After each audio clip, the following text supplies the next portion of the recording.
Schools like Ohio State sign so many 4- and 5-star players each year that a lot of them typically get forgotten about.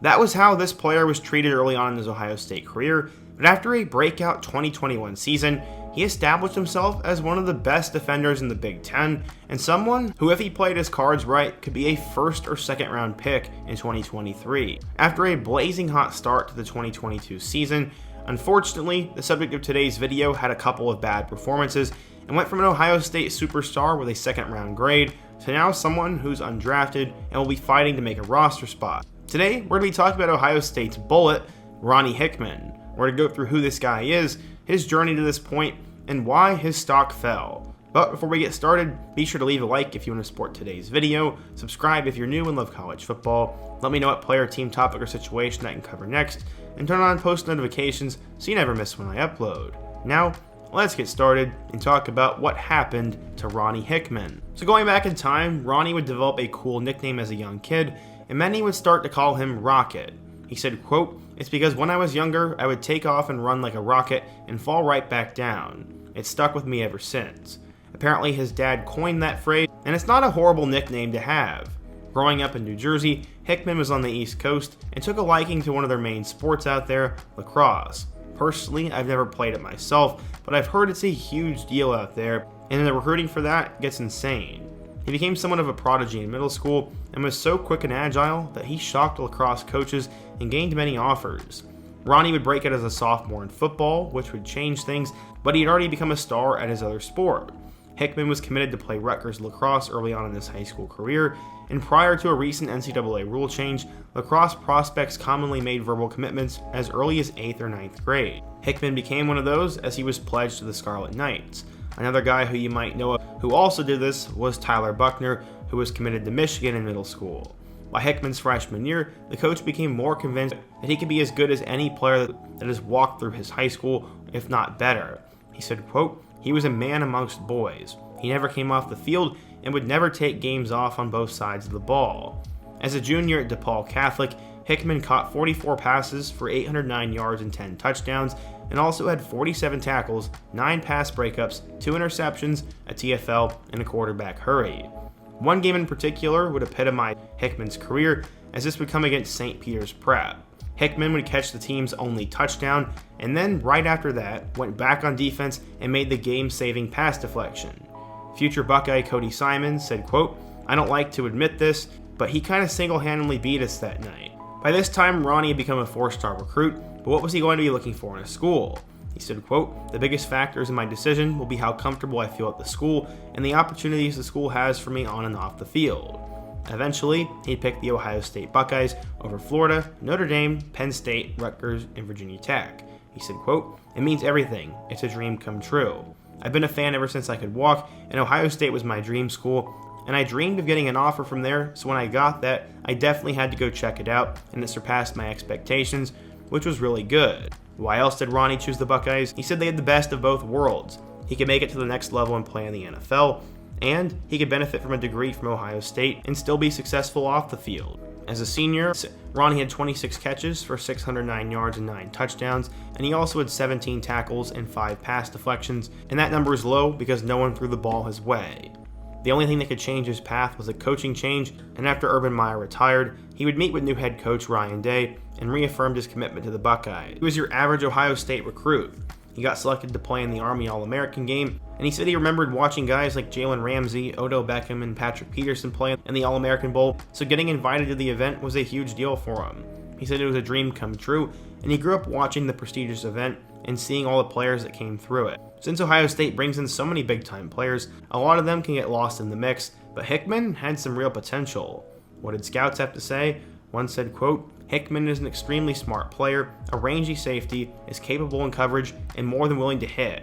He isn't a Malik Hooker caliber playmaker, nor is he a Jordan Fuller caliber tackle, but he's good at everything and should make for a solid start as soon as his second year comes around, whenever Ohio State puts him in the backfield." Things were probably going to go according to plan and follow that exact script, except in one of his final games, he would tear his ACL, and that would eliminate any chances of him playing for the Buckeyes as a freshman, but he was still a big deal.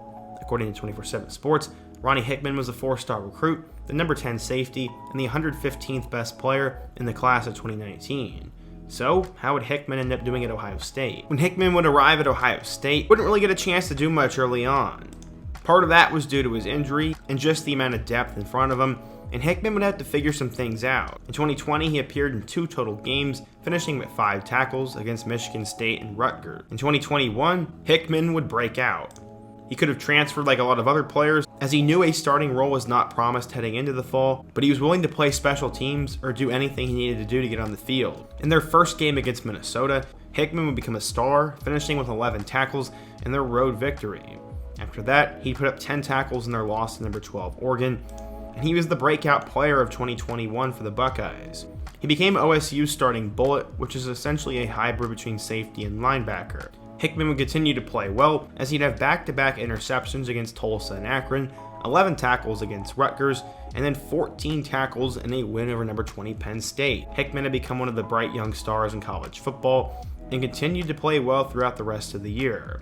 He'd force a fumble in their blowout victory over number 7 Michigan State, and then had 12 tackles in their loss on the road to Michigan. Unfortunately, Ohio State did not end the year like they would have liked, but they would still get to play in the Rose Bowl. Ohio State would end up playing in the Rose Bowl against Utah, and in that game he'd have 3 tackles in their 48-45 win. Hickman would finish his redshirt freshman year with 98 tackles, 1 forced fumble, 1 sack, 2 interceptions, and a pick 6. He was by far one of the biggest breakout stars for the Buckeyes, and if he could figure it out in 2022, he could be a big-time draft pick. He had 4 tackles in their win over number 5 Notre Dame, and then had an interception 2 weeks later against Toledo. He ended up having 6 tackles against Rutgers, 5 against Michigan State, and then forced a fumble in a huge victory over number 13 Penn State. That was seemingly the height of his draft stock, and at the time, scouts viewed him as a sure-handed tackler, had a knack for breaking up passes, and was always a threat to get interceptions. The month of October in 2022 was his most impactful month, and his stock was soaring and climbing up high. He helped them beat Northwestern, Indiana, and Maryland, but the Michigan game, he would apparently get exposed. Going into that matchup, he said he was declaring for the NFL, as he said it would be his last game in the shoe. Maybe his head was a little bit out of the door, but in that game, he only had 3 tackles, and just based on everything I've heard, did not play well. He ended up playing with them in the college football playoff, and once again, he got exposed. He only had 2 tackles against Georgia, and just looked a little bit behind. He finished the 2022 season with 53 tackles, 1 fumble, 1 interception, and 7 pass deflections, and many believed was probably still going to be a day 2 pick. During that Peach Bowl game against Georgia, PFF said it was not only the worst of the season, but the worst showing of his entire career. That right there would not look good to scouts, and then what he did next still kind of boggles me. He ended up receiving an invite to the Combine, but did not participate in drills. He also decided not to work out at Ohio State's Pro Day, and that just in my opinion makes absolutely no sense. I have no idea what happened behind the scenes, but after doing poorly, you'd think that you'd want to go impress scouts, talk to team, and work out, but I don't know. Either way, it seemed like a couple factors would end up hurting Hickman, as he'd go from that day 2 selection to not even hearing his name called in the 2023 NFL Draft. This to me was somewhat shocking, but I still think he has a chance to do something in the league. He ended up getting picked up by the Cleveland Browns, and to me, he seems like someone who's going to become a practice squad player. While a lot of the times I like to hype up everyone and say that everyone's going to make a roster, in my opinion, I think he'll be a practice squad guy and will probably bounce around from team to team until he can hopefully get his foot in the door. I think he has a lot of potential, and at times has looked like he can be an elite player, but for now, the jury is still out on his career and what's going to happen next. But either way, I'm going to be rooting for him. If you're an Ohio State fan, what are your thoughts on Ronnie Hickman? Do you think he'll get a chance to play in the NFL? And why did he go undrafted? Be sure to let me know down below. Let me know another player whose stock died in this year's draft. Subscribe if you're new, and check out all my other videos on the end screen, including my video about what happened to Eli Ricks. I hope to see you guys again soon, but until next time, peace.